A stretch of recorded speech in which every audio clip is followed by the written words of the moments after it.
আমার যারা সহযোদ্ধা আছেন আপনাদের প্রত্যেককে জানাই অভিনন্দন, কুর্নিশ, সালাম। যে একটা ঘটনা ঘটেছে 1 বছর আগে, প্রায় 1 বছর হতে চলো, বছর ঘুরতে চলল, তারপরেও এরকম সন্ধেবেলায় আপনারা খোলা আকাশের নিচে বসে প্রতিবাদ ধ্বনিত করছেন।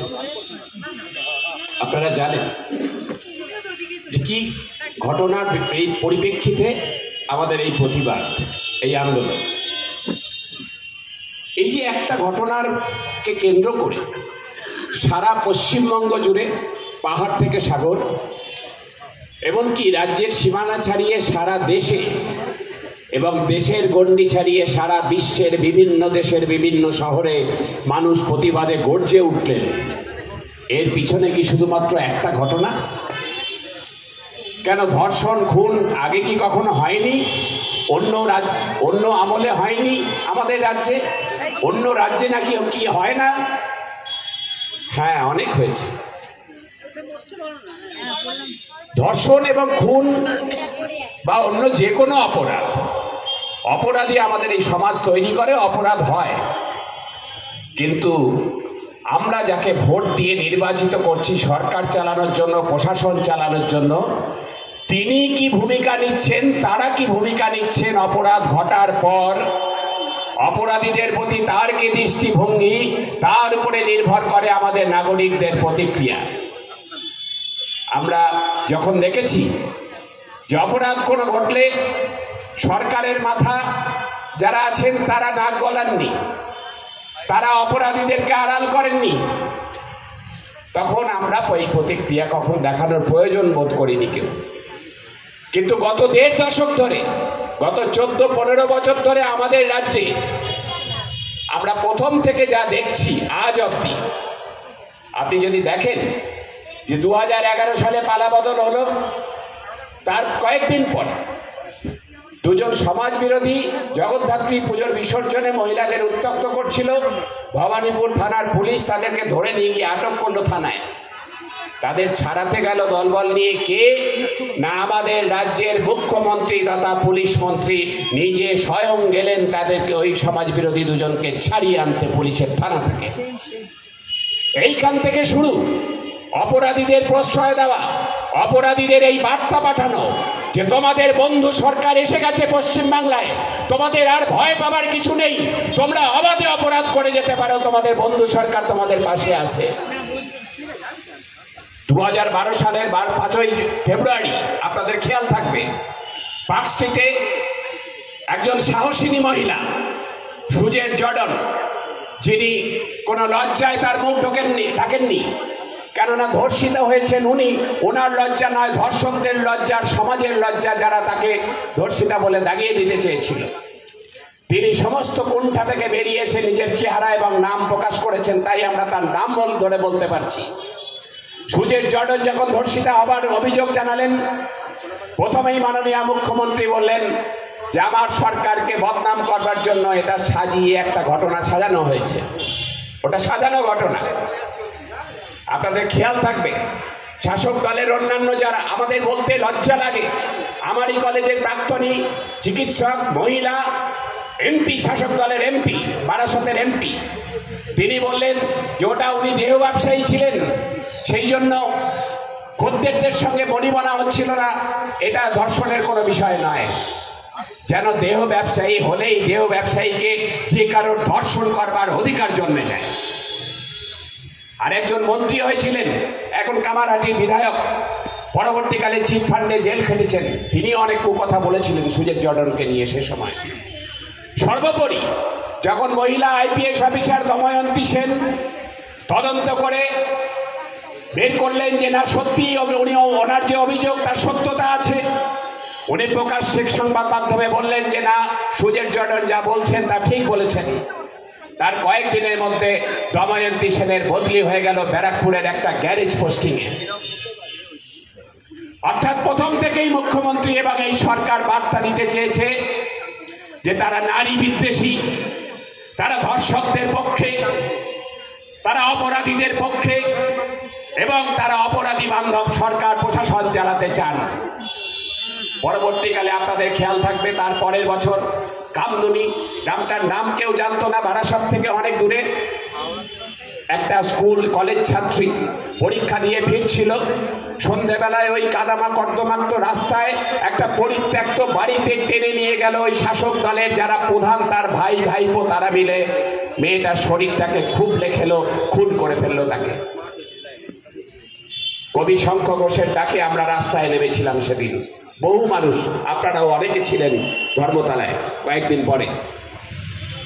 আপনাদের খেয়াল থাকবে যে ওই গ্রাম থেকে, অখ্যাত গ্রাম, কয়েকজন গৃহবধূ যারা আগে কোনোদিন ক্যামেরা ফেস করেনি, মিডিয়ার বুম কি জানতো না, টুম্পা কয়াল, মৌসুমী কয়াল এইরকম নাম তাদের, গ্রাম্য উচ্চারণে কথা বলেন, কিন্তু গ্রামের সমস্ত পুরুষ মহিলা সবাইকে সংগঠিত করে প্রতিবাদ জানালেন। আর মাননীয় মুখ্যমন্ত্রী তাদের খেপে গিয়ে তাদেরকে কি না কি বলেছেন আপনারা শুনেছেন। আজকে 10 বছর পরে কামদুনির ধর্ষকরা প্রমাণের অভাবে বেকসুর খালাস পেয়ে ঘুরে বেড়াচ্ছে। মধ্যমগ্রাম আমাদের রাজ্যের বাসিন্দা নয়, প্রতিবেশী এক রাজ্যের বাসিন্দা, এই রাজ্যে এসে থাকতেন, ট্যাক্সি চালাতেন। 1 বছর হতে চললো। তার কন্যা, তরুণী কন্যা ধর্ষিতা হলেন, গণধর্ষিতা হলেন, দলবদ্ধভাবে ধর্ষণ করা হলো। তিনি বাড়ি ফিরে গেলেন মুখ নিচু করে, তখনও প্রাণে বেঁচে ছিলেন। কিন্তু যে মুহূর্তেই তিনি সিদ্ধান্ত নিলেন যে থানায় যাবেন, থানায় গেলেন, অভিযোগ জানালেন, অভিযোগ জানিয়ে ফেরার পথে তিনি আবার তাকে গণধর্ষণ করে এবার তাকে খুন করে দেওয়া হলো, জ্বালিয়ে মেরে দেওয়া হলো তাকে। দর্শকদের কাছে থানা থেকে খবর চলে গেল এই মেয়েটির এত বড় সাহস, তোমাদের বিরুদ্ধে অভিযোগ করেছে। আর সঙ্গে সঙ্গে ধর্ষকরা তার প্রতিক্রিয়া দেখিয়ে দিয়েছে, মেয়েটাকে আরেকবার ধর্ষণ করে খুন করে। আর পুলিশ তাকে পহরা দিয়ে ওই মধ্যমগ্রামের বাড়ির থেকে সোজা শ্মশানে ওই মৃতদেহটাকে তারা পহরা দিয়েছে, কিন্তু তাকে জীবন্ত অবস্থায় তাকে কোনো পাহারা দিতে পারেননি, সুরক্ষা দিতে পারেননি। একের পর এক ঘটনা, হাঁসখালিতে ঘটনা ঘটল। মুখ্যমন্ত্রীর প্রথম প্রতিক্রিয়া, মেয়েটির তো ওই ধর্ষকের সঙ্গে লাভ অ্যাফেয়ার ছিল, যেন লাভ অ্যাফেয়ার থাকলে কোনো পুরুষের অধিকার জন্মে যায় তার প্রেমিকাকে ধর্ষণ করা। এটা মুখ্যমন্ত্রী বলছেন, আমার রাজ্যের, আমার দেশের একমাত্র মহিলা মুখ্যমন্ত্রী, আমাদের রাজ্যের প্রথম মহিলা মুখ্যমন্ত্রী, যেখানে যিনি ক্ষমতায় আসার পরে আমাদের রাজ্যের মহিলারা ভেবেছিলেন এবার বোধহয় আমরা একটু মাথা তুলে দাঁড়াবো। একটার পর একটা ঘটনা। বরুণ বিশ্বাস শুটিয়াতে গণধর্ষণ হচ্ছিল, তরুণ শিক্ষক বরুণ বিশ্বাস সেখানকার মানুষকে সংগঠিত করে প্রতিবাদ সংগঠিত করছিলেন। 1 বছর হয়ে গেল। 2012 সালে জুলাই মাসে তাকে মরতে হলো, 5ই জুলাই। বিচার চাই। খুন করে দিল শাসক দলের দুষ্কৃতীরা। আর ওই বছরই আপনাদের খেয়াল থাকবে একজন পুলিশ কর্মী অসীম কুমার দাস শ্লীলতাহানির প্রতিবাদ করতে গিয়ে খুন হলেন শাসক দলের দুষ্কৃতীদের হাতে। এবং তারপর থেকে যদি দেখেন একের পর এক নারী নিগ্রহ আর ধর্ষণের মিছিল চলছে আমাদের রাজ্যে, মিছিল চলছে তো চলছেই, ধারাবাহিকভাবে চলছেই। ফলে আর্জি করে যখন 2024 সালের 9ই আগস্ট ঘটনা ঘটল, প্রতিটা মানুষের মনে ক্ষোভ জমা ছিল, পুঞ্জীভূত ছিল। সেই পুঞ্জীভূত ক্ষোভের বিস্ফোরণ হয়েছে মাত্র 9 তারিখের পর থেকে, যার জন্য 14ই আগস্ট প্রায় 2 কোটির বেশি মহিলা রাত জেগেছেন। কারণ তাদের মধ্যে ক্ষোভ পুঞ্জীভূত হচ্ছিল এই শাসকের বিরুদ্ধে, এই প্রশাসনের বিরুদ্ধে, এই পিতৃতন্ত্রের বিরুদ্ধে, এই নারী বিদ্বেষের বিরুদ্ধে, এই অপরাধী বান্ধব প্রশাসনের বিরুদ্ধে। আর যে মানুষ ভাবছিলেন যে আমার মেয়েটা তো নাইট ক্লাবে যায় না সুজেট জর্ডনের মতো, যে মানুষ ভাবছিলেন মধ্যমগ্রামে যার মেয়ে ধর্ষিতা হলেন সে তো প্রতিবেশী রাজ্যের বাসিন্দা, আমি তো এই রাজ্যের 14 পুরুষের বাস, আমার মেয়ের নিশ্চয়ই এসব হবে না। ঠিক যেরকম ভাবে কসবা ল কলেজের ধর্ষিতা মেয়েটির এবং তার মা বাবা ভেবেছিলেন, আরজি করের ঘটনা ঘটার পরেও তারা শাসক দলের সঙ্গেই ছিলেন, সেই মেয়েটিও শাসক দলের ছাত্র সংগঠন করছিল, এইটুকু ভরসা রেখেছিল যে আমি তো শাসকের সঙ্গেই আছি, আমার নিশ্চয়ই কোনো অসুবিধা হবে না। তার মা বাবাও ভেবেছিল যে আমার মেয়ে অন্তত সুরক্ষিত, আমার মেয়ে তো শাসকদের সঙ্গেই আছে। কি ঘটলো আপনারা জানেন? 3টে জানোয়ার মিলে ইউনিয়ন রুমের পাশে তাকে টেনে নিয়ে গিয়ে তাকে কি অত্যাচার করলো। ফলে এই রাজ্যে কেউ নিরাপদ নয়। যে রাজ্যের প্রশাসক, যে রাজ্যের মাথা, এই আরজিকর মেডিকেল কলেজে তরুণী চিকিৎসক যখন খুন হলেন, তারপরে কি প্রতিক্রিয়া? প্রথমে তো আত্মহত্যা বলে চালানোর চেষ্টা, মেয়েটির মা বাবাকে এনে 3 ঘন্টা বসিয়ে রাখা, মেয়েটির মা বাবা আচারি বিচারি কান্না করেছে পুলিশের হাতে পায়ে ধরে যে আমার মরা মেয়েটার মুখটা দেখতে দাও, আমি না ছুতে দিলে ছুতে দেবে না, দূর থেকে দেখবো। মহিলা পুলিশদের দিয়ে 2 হাত প্রসারিত করে তাদেরকে আটকে রেখেছিল ব্যারিকেড করে। অথচ ওই 3 ঘন্টাতে পৌঁছে গেছিল আমাদের রাজ্যে যারা এই স্বাস্থ্যক্ষেত্রে সিন্ডিকেট রাজ চালায়, যে ডাক্তাররা, ডাক্তার রূপী নরাধমরা, জলপাইগুড়ির সুশান্ত রায়, মালদার তাপস চক্রবর্তী, বর্ধমানের বিবেক বিশ্বাস, বিবেক ভদ্র, বিরূপাক্ষ বিশ্বাস, পিজি হাসপাতালের অভিক দেশ, সবাই পৌঁছে গেছিল। এবং পরবর্তীকালে ভিডিও ভাইরাল হয়েছে, আপনারা সেসব সংবাদ মাধ্যমে দেখেছেন যে তারা কিভাবে মৃতদেহের কাছে প্রমাণ লোপাট করছে।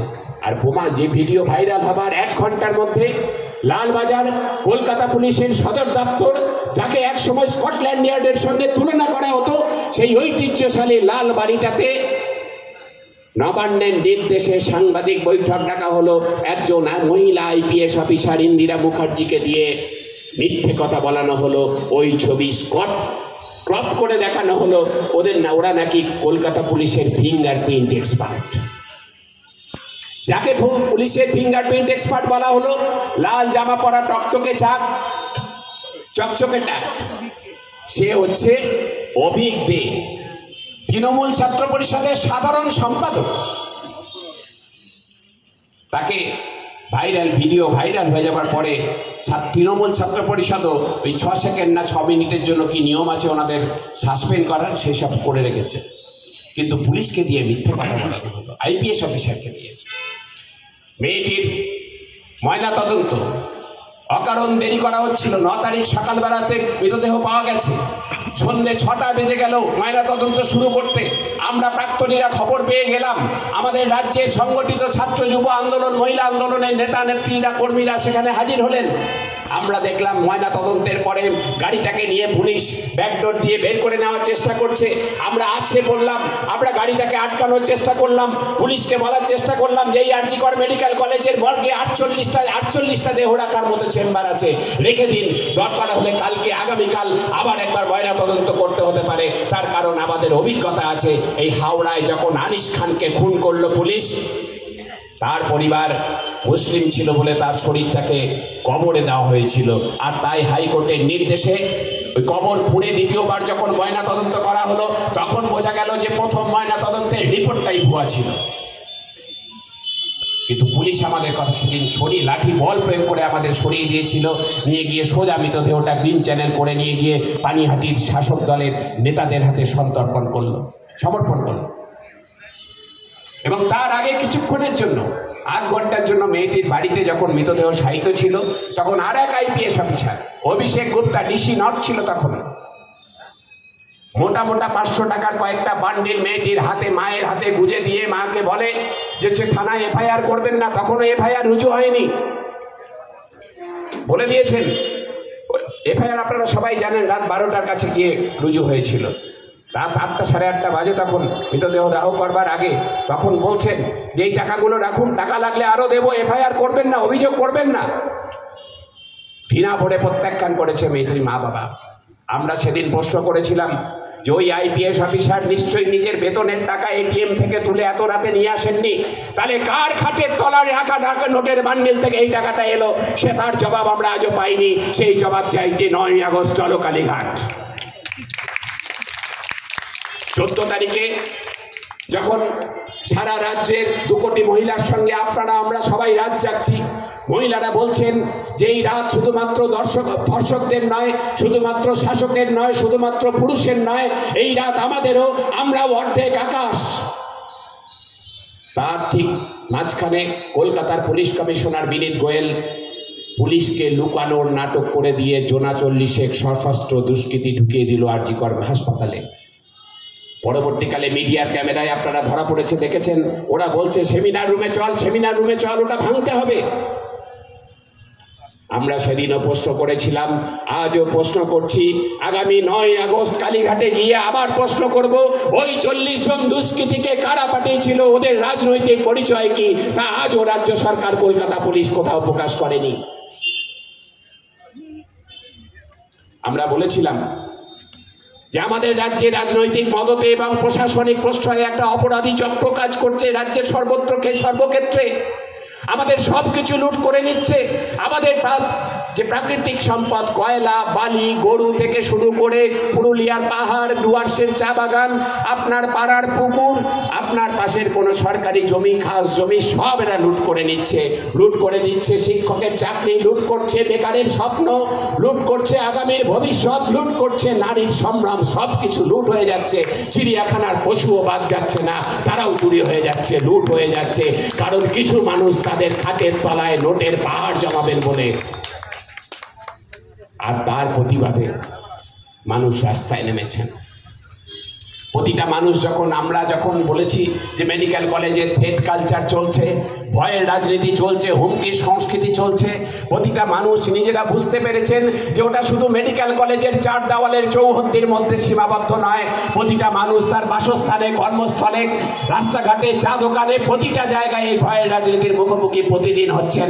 তার কারণ এই লুটের রাজত্বটাকে কায়েম রাখার জন্য ভয়ের রাজনীতিটাকে বজায় রাখাটা অত্যন্ত জরুরি, ভয়ের পরিবেশটা রাখাটা অত্যন্ত জরুরি। সেই জন্য বজায় রাখা হচ্ছে। প্রতিটা মানুষের অভিজ্ঞতায় আছে, তাই তারা রাস্তায় নেমেছেন। ফলে এই একটা ঘটনার জন্য রাস্তায় মানুষ নেমেছেন তা নয়।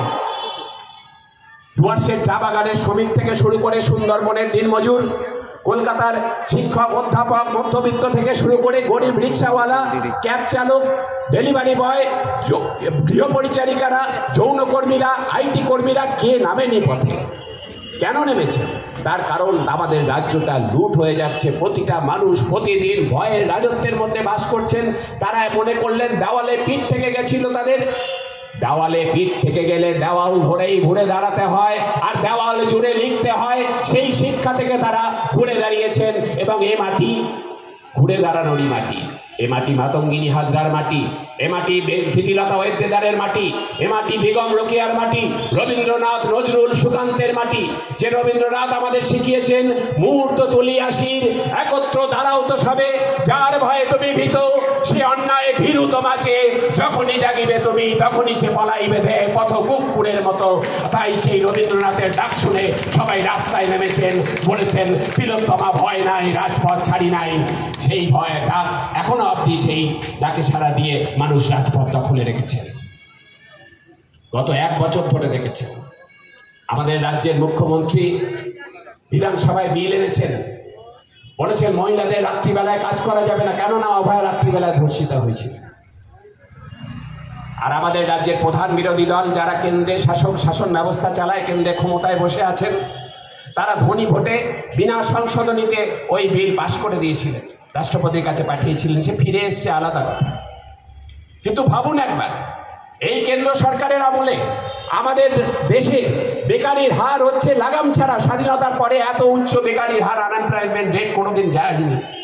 আমাদের যে ওয়ার্কফোর্স, ইন্ডিয়ান ওয়ার্কফোর্স, তাতে উইমেন পার্টিসিপেশন ভীষণভাবে কম। মহিলাদের ভারতের শ্রমশক্তিতে মহিলাদের অংশগ্রহণ উদ্বেগজনকভাবে কম।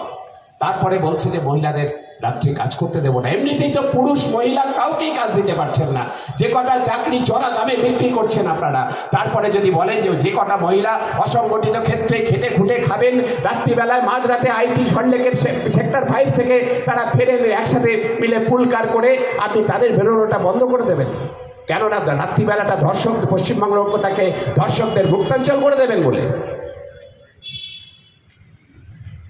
আইন করে আপনি ধর্ষকদের ছাড়পত্র দিচ্ছেন যে রাত্রিবেলায় মহিলারা বেরোলে। এই গুজরাটের ট্রাফিক, কদিন আগে দেখলাম, আপনারাও কাগজে হয়তো পড়েছেন, যে গুজরাটে ট্রাফিক পুলিশ মোড়ে মোড়ে পোস্টার দিয়েছে, to avoid rape, to avoid getting raped, stay home.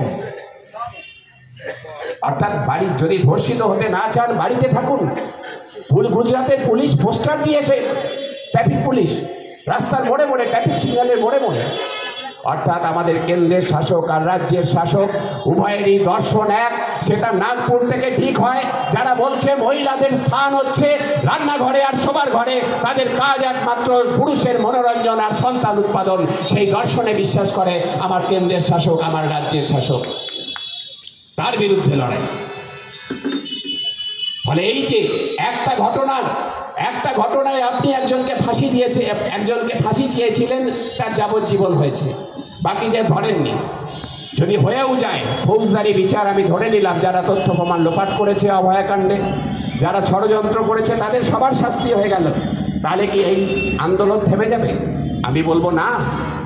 তার কারণ হচ্ছে আমাদের রাজ্যে একটা গণতান্ত্রিক পরিবেশ ফিরিয়ে আনতে হবে, ন্যায় বিচারের পরিবেশ ফিরিয়ে আনতে হবে, যাতে আর একটাও অভয়া না হয়, আর একজনও কেউ কোনো মহিলার দিকে, কোনো প্রান্তিক যৌনলিঙ্গতার মানুষের দিকে, কোনো সংখ্যালঘুর দিকে, কোনো সমাজের দুর্বলতম অংশের মানুষের দিকে হাত বাড়াতে না পারে। না কোনো অর্থনৈতিক শোষণ, না সামাজিক নিপীড়ন, কোনো কিছু আর মানব না। কেন মানব? ভারতের সংবিধান যে অধিকার দিয়েছে, সমান অধিকার দিয়েছে। আপনি বলছেন 9ই আগস্ট হাজরা যেতে দেব না, শ্যামবাজারে মিছিল করতে হবে। কেন? আমরা কারো জমিদারিতে বাস করি নাকি? কালীঘাট কি কারো জমিদারি ব্যস্ত হয়ে গেছে নাকি যে সেখানে আমরা যেতে পারবো না? কালীঘাট হাজরার মোড় যতখানি শাসকের ততখানি আমার, আপনার সবার। তাই 9ই আগস্ট সবাই মিলেই আমরা হাজরার মোড়ে যাবো, দেখি কার কত ক্ষমতা আছে, কিভাবে আটকায়। আর 14ই আগস্ট আমরা রাত জাগবো, রাত 9টা থেকে রাত 12টা অবধি আমরা রাত্রি জাগরণ। মহিলারা আবার ইতিহাস তৈরি করবেন, পশ্চিমবাংলার মহিলারা, শ্রমজীবী মানুষ, মধ্যবিত্ত মানুষ, যারা মেহনত করে খায়, তারা প্রত্যেকে সেদিন রাস্তায় নামবে নিজেদের অধিকার প্রতিষ্ঠিত করতে, অর্জিত অধিকার হরণের বিরুদ্ধে তারা পথে নামবেন। 14ই আগস্ট রাত 12টার পরে আমরা বলেছি সর্বত্র মহিলারা পতাকা তুলবেন, স্বাধীনতার পতাকা। কারণ স্বাধীনতার 78 বছর হয়ে গেছে, অমৃত উৎসব আমরা পালন করেছি, কিন্তু মহিলারা এখনো স্বাধীনভাবে চলাফেরা করতে পারছেন না। আমার শাসক আইন করে তাদের রাতের বেলায় চলাফেরা বন্ধ করতে চাইছেন। তাই মহিলাদের ফ্রিডম অফ মুভমেন্ট, এটা সংবিধান আমাদের দিয়েছে। সেই ফ্রিডম অফ মুভমেন্ট রিক্লেম করবার জন্য রাত 12টার পরে সমস্ত জায়গায় মহিলারা, এখানে বিশেষ করে শ্রমজীবী মহিলারা, তারা স্বাধীনতার পতাকা তুলবেন, আমরা ডাক দিয়েছি। আর এই সমস্ত কিছু যা কিছু করছি আমরা, যা কিছু লড়াই আন্দোলন, তার জন্য ক্ষতি স্বীকার করতে হচ্ছে। সরকার প্রশাসন তারা দাঁত নখ বের করে আমাদের উপরে ঝাঁপিয়ে পড়ছে। কখনো 2জন চিকিৎসককে লালবাজারে সমন করছে, কখনো পুলিশ লেলিয়ে দিচ্ছে, কখনো 163 ধারা, পূর্বতন 144 ধারা জারি করে আমাদের সভা সমাবেশ সমিতি সমস্ত বন্ধ করতে চাইছে। সেসব আমরা আইন আদালত আছে, আমরা বুঝি নেব। কিন্তু এই যে রাস্তায় থাকাটা জরুরি, সেটা হচ্ছে আমাদের ভবিষ্যৎ প্রজন্মের জন্য।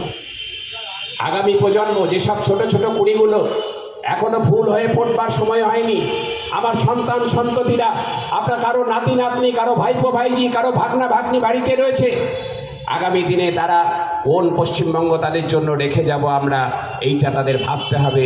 এবং তারা যখন বড় হবে, তখন যদি আমরা কেউ বেঁচে থাকি, যদি প্রশ্ন করে যে আবার পশ্চিমবঙ্গ যখন লুট হয়ে যাচ্ছিল, আমাদের পশ্চিমবঙ্গ যখন মহিলাদের বসবাসের অযোগ্য হয়ে যাচ্ছিল, তখন তুমি কি করেছিলে বাবা, জেঠা, কাকা, দাদু, মামা, তখন যেন আমাকে মুখ নামিয়ে নিতে না হয় যে আমার ক্ষুদ্র স্বার্থের কথা ভেবে, আমার চাকরিটার কথা ভেবে, আমার ব্যবসাটার কথা ভেবে আমি তখন কিছু বলিনি ভাই, কি বলিনি বাবা, বলতে পারিনি দাদু ভাই, এই কথাটা যেন বলতে না হয়। তাহলে আপনার ছবিতে ওরা মালাও দেবে না কোনো দিন।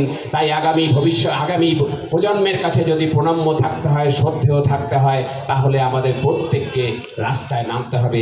এছাড়া আর কোনো রাস্তা নেই, যাতে ভবিষ্যতে আপনি ওই ছোট ছোট কুড়িগুলো ফুল হয়ে ফুটলে বলতে পারেন যে আমি তো আমার ভূমিকা পালন করেছিলাম। এইটা সময়ের দাবি। এইটুকু বলে আপনাদের সবাইকে নমস্কার জানিয়ে আমার কথা শেষ করছি। ডাক্তারবাবুকে ধন্যবাদ জানাই।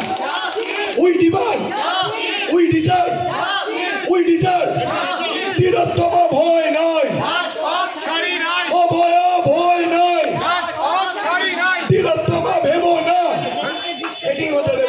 তিলোত্তমা ভেবো